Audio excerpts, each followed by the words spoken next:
Okay, so my name is Rosanna, also known as Miss Rose, and I have a lot, like a million interests. One of them is books, which I think I'm known for. Bookseller, a bibliophile, I think, is the big name. I have a lot of interest, women's issues, spirituality, occult, everything. And 9 times out of 10, my opinions are good opinions. Although the children wouldn't think so, but who cares? We born them. Yeah, I think as we talk, I think I'll be able to tell more, but sure. Anytime I'm asked those kind of things, I was like, what? Yeah. I hear that. So, what I've, as I said, because I've spoken with some people from back in the days and present, kind of the flow is like just, we kind of go on a chronological flow to start off with, just as far back as I Okay. for what I know of you and what you've done, how we connected. And then, with some other people, we've been going even further back when I met these individuals. And, we've been going back to childhood stories and stuff like that. So I'm not sure where we'll go and, the depths of it all. But what I am aware of is that in the, let's call it, in the early 90s, mid to early 90s, I was on a personal journey, of self-knowledge and all that type of good stuff. And I relocated from the area that I grew up in East London to Hackney. And I remember growing up, making that shift, being inspired by particular rappers at that time. I've been speaking about it over the weeks: Public Enemy, Ice Cube, and several others that were kicking real conscious knowledge, street knowledge at the time. And I was inspired by several groups like Nation of Islam, the Pan-African Congress movements, and organised, Black Panther Party, because I was hearing a lot about it through the music. And then moving into adulthood and moving to physically relocating, leaving home and moving to Hackney, that was like the perfect opportunity, because when I would come out of Dalston Station, compared to my local station before, which was Plaistow or Forest Gate, when you come out of Dalston Station, there was like life, a whole a cultural life, where you may see, Nation of Islam, I don't know, Hebrew Israelites, Pan-African Congress, they would have little tables and stools and stuff like that. And then I remember there used to be a bookshop around the corner from Dalston Station called Muatta Books. And that was my book fix for a good few years. And then I remember, they had a wide range of, books on African history, culture, spirituality, and so forth. And, I was there, on a regular basis, on a weekly basis, in and out that shop. And I remember there was a particular time when I started asking the brother about areas of knowledge.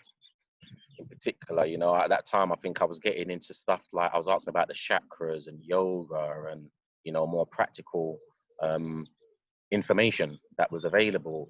And what I do recall the brother saying that he had limited information there. He did have some, he had limited, but he pointed me in the direction of another shop that I should go and check out. And for me, it's like many moments in my life. I think now when I reflect, the day that I took his advice and checked out this other bookshop that was on the other side of town, life hasn't been the same. And that bookshop was your bookshop, Muatta Books, that was on Clarence Road. He was like, yeah, basically there's his sister, she deals with all that type of information that you're interested in or becoming interested in. And he recommended that I go to the shop. And I can't remember the first day and, just the lead up to me eventually going to the shop and buying my first tapes and books from you. But I always refer to it as like the black hole, the spot where you would go for, a few minutes just to, buy something or pick something up, and you'll just get sucked in simply because of the energy. It was a small shop front, but the energy and the people that you had inside there at different times of the week could determine your life. Because as I said, you might come in there for 5 minutes. Sorry, the video keeps freezing. Okay. All right, I'll slow down. Yeah, let me know if that does continues happening, because it was okay on my end, so hopefully it's recording okay. But Yeah.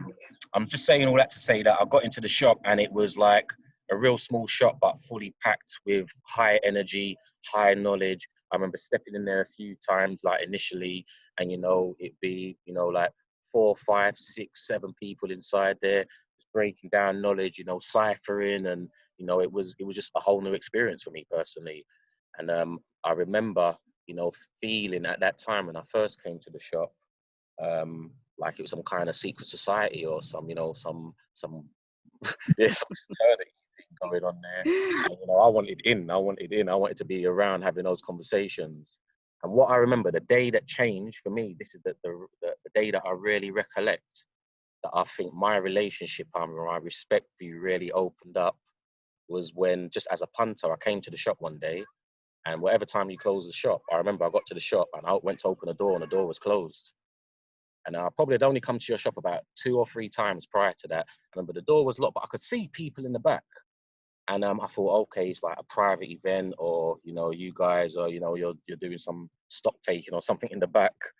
And you open the door, and I was like, I was like, when are you open next, or when will you be open? You're like, no, I am open. Your family, you can like come in.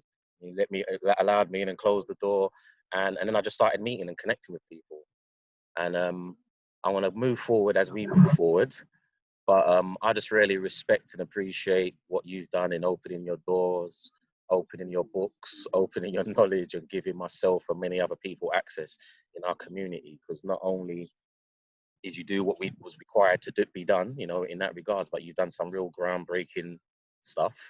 And I can't really think of anyone else in the United Kingdom, at least, that I know, that was doing that stuff and bringing that stuff to the table. So I really, before we big you up even more as we move forward, just let you know that you are very important to me, very important to many people I know in the community. The shop was and still is a hub in many shapes and forms that it manifests in now. I just big up for taking that initiation, your own rights in, opening up the shop. But not only did you have the shop, just the content that you had in the shop as well, type of information that you had in the shop.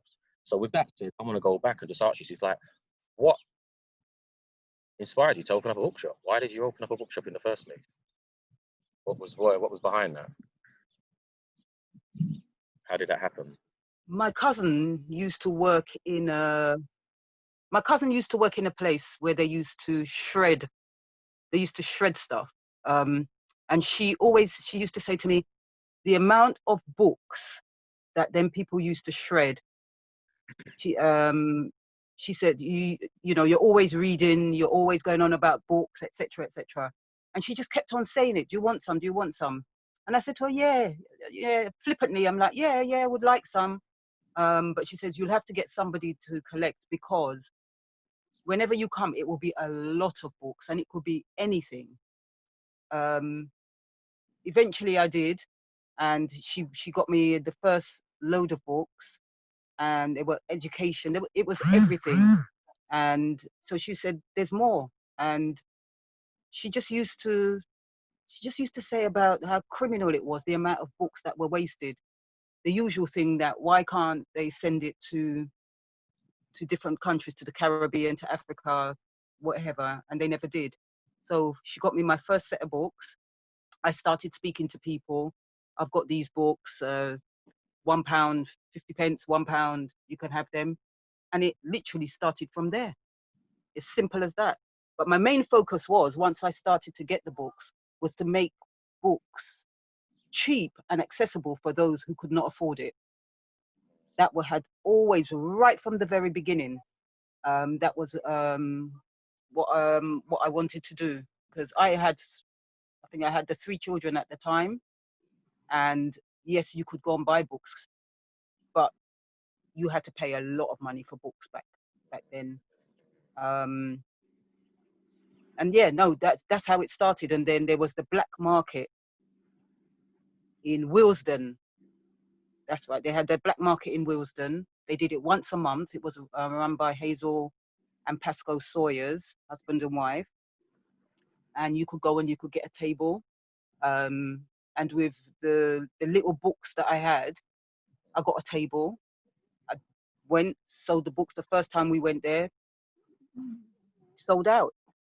People were, why are they so cheap? why are you doing books so cheap? And I used to say, well, why not? Not everybody.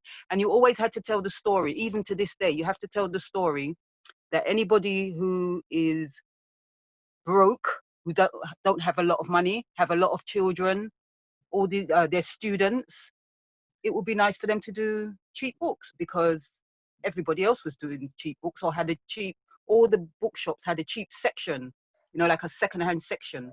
And I don't see any of us having that. So I'm going to do it. And I did. Everybody was like, you know what, it's not going to work because you're not going to make the money, you know, you won't be able to sustain yourself, etc. And I was like, the spirit said, do it. So I do as I'm told. And I did. And I'm still at it. And when was this? When was that? When was that first black market event that you had? Oh, 1990 something, before 98, maybe about 1998. Okay. No. Yeah, maybe about 1998. Yeah, something like that, or just before. Between 96, 98, whenever the black market was. And then what was and that one was, on? yeah, that was a monthly. That one was a monthly one. Right. And or in fact, yeah, before the black market, wherever, because remember there used to be a lot of outdoor events. Used to have a lot of festivals in the park, All dayers and stuff. All dayers and stuff. Yeah, I started doing it. Then, so it was before the black market. But I had a monthly base Right. for about 5-6 years. At the monthly base there. Yeah. So, but the black market was instrumental in that it was really very community. And so you had some of the, quote unquote, some of the best minds that passed through the black market. It was really innovative. You had, I mean, every kind of black business you can think of passed through that. And you used to have a lot of Malachi's people. They were the Muslims then. Oh, what they called in the Muslim phase. Yeah, I remember them in the Muslim phase. Yeah. As well, yeah.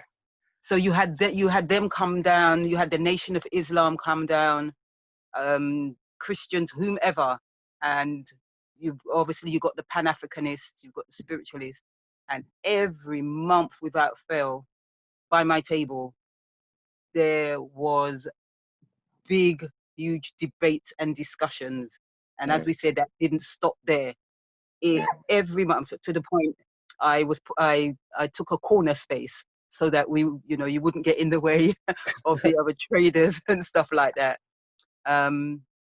Yeah, very, very, very, very enlightening. Them days, it was video cassettes and audio cassettes. And I used to, we made a box particularly just for the both of them. We used to lumber this box there, and yeah, just spread the knowledge. And again, it had to be affordable. It had to be affordable. It had to be that you bought it, that we bought it to the market, you purchased it, and hopefully you would spread that knowledge. You're not keeping that for yourself.